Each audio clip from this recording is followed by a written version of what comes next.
mga kumare, ngayon araw na to ay magluluto tayo ng rimas. Kasi nung isang nakaraan na linggo, subukan natin yung nilaga. Ngayon naman, susubukan natin ang magprito. Gagawin natin chips ang ating rimas. So, babalutan ko muna. Ayan, hiwa-hiwain ng manipis, pero hindi masyadong manipis yung sakto lang. Ayan, saka natin ipiprito. Ayan, para matikman natin kung ano ang lasa ng rimas na naprito. Ayan, mag-iinit tayo ng mantika.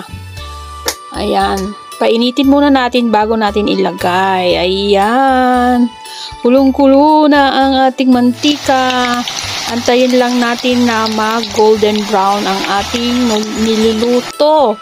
Ayan, nabubuloy tuloy ako. O, di ba? Ang ganda ng kulay. Malapit na tayong makaluto, mga kumare. At matitikman na natin ang ating niluto.